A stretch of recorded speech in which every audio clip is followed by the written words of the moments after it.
Today I'm going to be sharing with you 5 very innocent but very problematic reasons why a lot of women are feeling like they're not getting the results that they are hoping for from intermittent fasting. Welcome to today's video. My name is Diane Parham. I'm the creator of the online course and community, the Intermittent Fasting for Today's Aging Woman. This is a community where we take the mindset approach to making lifestyle changes so that we can have all the things that we say that we really want for ourselves and have an opportunity to look and feel our best as we're transitioning through the seasons of menopause and then living the remainder of our life postmenopausally. So I am going to start with reason number 5 and work my way up to the number 1 reason why so many people have, especially women, have said that they felt like intermittent fasting once worked for them, or they're struggling with intermittent fasting, and then they realized this one final thing and then everything fell into place for them.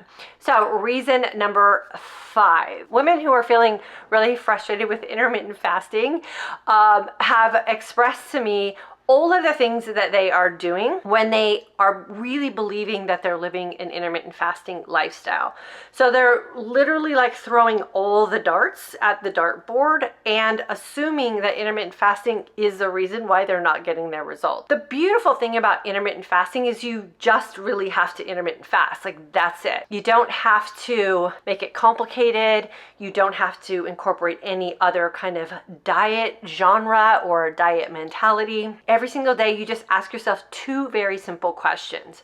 How long am I going to fast today so that I can look and feel my best? And how well will I feast today so that I can look and feel my best? It is a very simple way to live your life. I think because there is so much information available today, and because intermittent fasting has become the weight loss buzz phrase for so many people, that we just do all the things hoping. And I know even when I first started, it's a little bit of a desperation mentality that we're coming from, because we're just so sick and tired of feeling sick and tired when we're seeking out something to give us some relief, that we think if we do all the things that we're going to get results so much faster, or we're finally going to start to feel better. And I really do believe that just practicing a very simple approach to intermittent fasting, again, asking yourself every day, how long am I going to fast today? And how well am I going to feast today? Can really simplify your life and help you just quiet down a lot of the nonsense and marketing propaganda that is out there for us as women who are really just looking to look better, feel better, and lose some weight. So my recommendation is simplify it, dumb it down if you will, just fast long and feast well, and let your body have the opportunity to do all that extra work for you. So reason number 4 really does piggyback off of reason number 5, and that is women are making it too complicated. You do not have to fast with the moon. You don't have to fast with your cycle. You don't have to change your fasting protocol on Tuesday, or even mix things up because your body is going to just become sedentary to the consistency of intermittent fasting. Our body is constantly in a mode of shifting and adjusting and compensating. We can never ever duplicate the same exact hormonal response from our body every single day, even if we are doing the same thing. So don't complicate it. Find a fasting protocol that makes sense for the life you want to live. Don't try to manipulate your life to fit a fasting protocol. We've tried that before, where we exit our life to try to follow someone's diet protocol or diet lifestyle, and we often experience a very short-lived experience because no one wants to leave their life to get a weight loss result. And so what I really recommend doing is just looking at your life. Like, what kind of things make you happy? What kind of things do you like to participate in? What does your social life look like? What does your travel life look like? What things in your life are you currently enjoying? And how can you simply merge in an intermittent fasting lifestyle into the life that you're already living? This is the easiest way to simplify and decomplicate intermittent fasting. You don't have to worry about alternate day fasting or phasing in certain food genres on certain seasons or after so many weeks. Just keep a nice variety of foods on rotation during your feasting window. Enjoy your social life. That's where I always experience some variety in my feasting lifestyle. And then fast when fasting makes sense for you. And let fasting fall naturally into the life that you love living. This is the way that we make intermittent fasting a lasting lifestyle for us, because it just becomes part of who we are. We don't have to micromanage it. It just is what we do, and our body responds to that well. The best way to avoid the common mistakes with intermittent fasting is to just make it very uncomplicated. Mistake number 3 that so many women are making and feeling very frustrated, thinking that it's the intermittent fasting lifestyle's fault, is they're still fasting to feast and not feasting to fast. And this comes from the mindset of, I just fasted X amount of hours and denied myself the things that I really enjoy or the things that I like. And so because I just denied myself, now that my feasting window is open, I'm gonna reward myself with all the things I wasn't allowed to eat when I was fasting. Like, just hearing that out loud seems so stressful to me. And what I really like to teach, and what I have found most women, when they adapt this kind of mindset, are very, very successful for the long term with intermittent fasting, is when we develop the mindset of feasting to fast. So how is it that you want your fasting window to be for you in the future? What kind of foods are going to energize you? What kind of activities do you have the next day? How do you want to sleep? Like, all of these things are what we should be asking ourselves when we sit down to feast.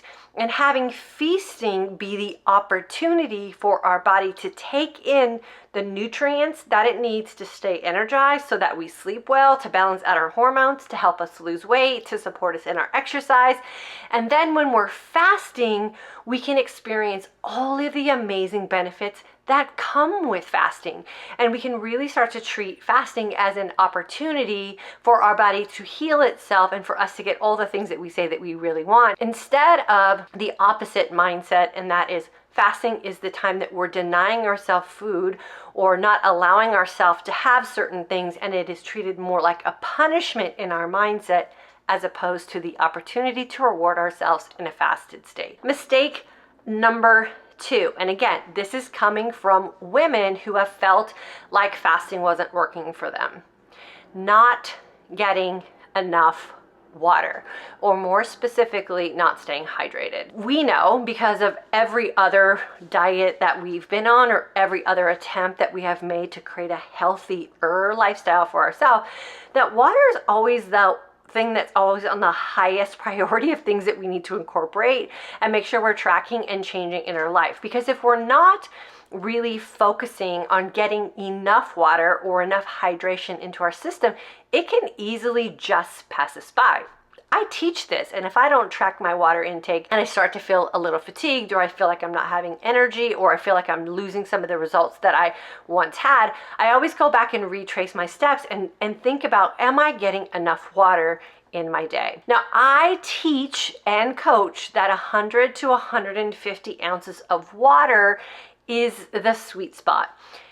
I know this can be one of those touchy subjects, and for some reason it becomes a very emotional for a lot of women, but it is the best guideline, especially when you're fasting, because we need to make sure we are staying hydrated and we are getting those electrolytes. We want to make sure we're getting our sodium, our potassium, and our magnesium, and we also want to make sure that we're getting our calcium. These are the things that can be missing when you're spending a lot of your day, here we teach the 20-hour fast, not getting those minerals in through food sources. Getting that water intake is going to be key. The way I track my water, and when I am personally most successful with my intermittent fasting lifestyle, is when I start my day with a 25-ounce bottle of mineralized water. I personally like sparkling. I do not have any coffee or do anything else in my morning until I get that first 25 ounces in. Check, done. I've got one increment of my 100 to 150 ounces of water in. I make sure I have another 25 ounces by about mid-morning, and I do physically track this when I am my most successful. I have my third 25 ounce bottle of water around mid-afternoon. I have my fourth 25 ounce bottle of water around breakfast time or dinner time. And then I have another 25 ounce bottle of water just casually as I'm doing my nighttime routine or sitting and watching a movie with my family. And then I always make sure that I have a 25 ounce bottle of water by my bedside. That is the 100 to 150 ounce range that I shoot for. Women who are really successful with this water routine have really set up little guideposts throughout their day as reminders of when they need to get their water in. Now, if you're not used to drinking this much water and you do want to really feel hydrated and you want to feel energized, and water does serve as a way to detox our body, then I highly recommend just start by tracking. See how much water you're currently getting in and where does that fall in a range for you and your daily routine. If you're under 50 ounces, which is very common for a lot of women once they start tracking it, I highly recommend upping your water intake by 25 ounce increments. So go from 50 to 75, and then from 75 to 100. And then once you get to that 100 mark, play around with the 100 to 150 and see if there are some times within your day or opportunities within your routine to just get another bottle in. I promise you, this is the easiest change you can make and the biggest mistake you can undo that will get you really fast results with how you're feeling, how you're sleeping, how your skin is looking, detoxing your body, and helping you budge the number you're seeing on the scale. Water is one of the most vital things that we need to be putting in our body, and then making sure that you're getting those electrolytes as well. The number one mistake that I hear from women who are feeling really frustrated with intermittent fasting is they're approaching it from the diet mindset. And it often plays out like this. How long do I have to do this? Am I going to fast forever? When is the weight going to come off? I don't understand why I just can't eat. And this is why here we talk about the mindset approach more than we ever do about the nutritional approach. If what you're currently doing is not working for you, then you do owe yourself the opportunity to try something new. We know now, because there is so much information available to us, that we're just overeating. And if we're constantly in a fed state, then we're constantly in this sugar producing state, and that's not doing any of us any good. The final protocol that you decide on for you is always going to be personal, but if you are looking to make some really big shifts in how you're looking and feeling, and you really want to make some big shifts on balancing out your hunger hormones, and you want to make some big shifts in getting rid of some of that hormonal belly fat or just some extra weight, the 20-hour fast is the sweet spot for so many women. And I say, don't put an expiration date on it. Don't put an end date on it or a threat to it. I'm only going to do this for X amount of time, and if I don't lose weight, I'm gonna just give up. We don't want to give up. Give something the opportunity to actually do the work for you. And a lot of the diet mindset approach is that mindset where we already have an expiration date on something. We already have the date we're going to quit. We already have the date when we're going to go try something else. And oftentimes it's that date that's right before your body releasing a result for you. There's absolutely no reason to ever stop fasting. You can play around with your protocols. You can fast long, you can fast short, you can mix it up depending on what's going on in your life, but everyone should give their body an opportunity to be in a fasted state every single day, whether it's 13 hours, 14 hours, 16 hours, 18 hours, 20. It ultimately doesn't matter. What matters is that you understand what fasting can do for you and how powerful it is, and you let go of the diet mindset, the all or none approach, the if this doesn't work, I'm going to give up and I'm going to go find something else to do. A lot of women who are feeling really frustrated with intermittent fasting is simply because they're not sticking to it long enough to give their body the opportunity to heal in a way that will help them lose weight. Your body is always going to be the one who's in charge of the hierarchy of healing. Fasting is a healing state. We know that from science, from experimenting with it ourselves. So if we know fasting is a healing state, why would we not want to put our body in that state every opportunity we can, and then let feasting be the thing that we choose to do when it's appropriate for our life? And yes, we should be feasting every single day. So the best way to get rid of the diet mindset and shift your mindset to one that is a lifestyle that's going to serve you best is to create a life that's going to work for you. I mentioned earlier how when you let intermittent fasting be part of your life and you don't manipulate your life to become an intermittent faster, then fasting just becomes part of who you are. You're not going to be afraid of it. You're not going to deny the opportunity to fast. We have a mantra here in our community: when in doubt, fast it out, because we do know that food is everywhere. Food opportunities are always being presented to us. There's no shortage of food for most people. And so when food is always available and you don't do the mindset work, you're always going to be defaulting to food options. And here in this community, the women who have proven to be most successful with creating an intermittent fasting lifestyle for themselves look for opportunities to fast. The fast is never going to fail you. The fast is always going to be the opportunity for you to put your body in the most advantageous position and will eventually get you everything that you say that you want. You need to spend some time figuring out your food, of course, and every individual woman is an individual food person. No one should be telling you what you should be eating. You are the only person that can make that decision for yourself. And the beautiful thing about fasting is your body becomes very aware of what you're putting in it, and it becomes very responsive to food that you are choosing to eat, especially when you're coming out of a fast. Get really good at listening to your body. It will tell you everything you need to know about the food choices that you are making. And then just go live your life. Again, fasting should not be anything that we think of as a punishment. We should keep it very uncomplicated. We should make it a part of who we are and how it is we're choosing to show up for ourselves every single day. We want to make sure that we are getting our water in us so that we stay hydrated and full of energy and ensuring that everything is working properly. We want to really lean into the fast and know that if you're fasting long and feasting well, you don't have to do all the other things. Your body's going to be able to take advantage of those two simple questions that you're going to ask yourself every single day.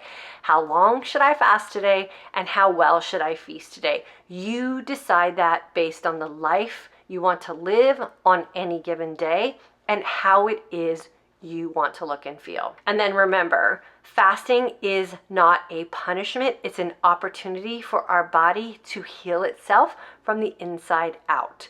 There is no need to reward yourself with food because you fasted. We want to make sure that we are feasting with the intent to have an amazing fast in our future and give our body the opportunity to do its magic. These 5 mistakes are very innocent, and this is why I wanted to point them out today. All we need to do is just put these 5 things on the forefront of our mind and then pay attention as we're moving throughout our day. Start tracking your water. Think about the mindset approach that you're entering when you get into your feasting window. Are you doing too much? Does fasting feel like a chore? There's a lot of nothing that happens when you're fasting long and feasting well.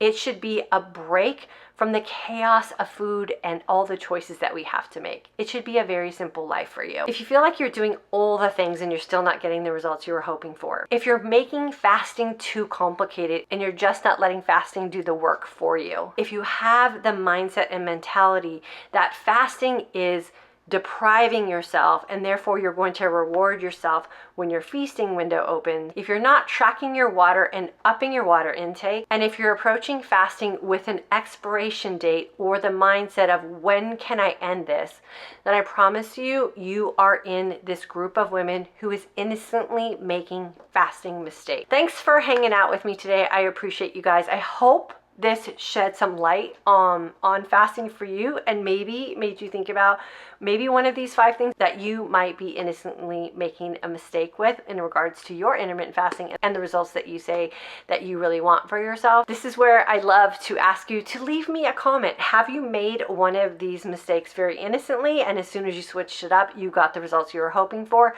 Were you maybe unaware of one of these mistakes, and now you're going to look to make sure you're not innocently making one of these in your lifestyle approach? And then if you are interested in joining us for the Intermittent Fasting for Today's Aging Woman course, where we do focus on the mindset approach for creating an intermittent fasting lifestyle for ourselves as aging women, all the information for the next course will be located down below in the description box. As always, if you need anything from me, please do not hesitate to reach out. I do answer all of the comments here in our YouTube channel. And if you haven't done so yet, I always ask that you please subscribe to the YouTube channel. Please hit that like button. And then as always, like I said, leave me a comment. I love to know that you stopped by. I'll see you in the next video.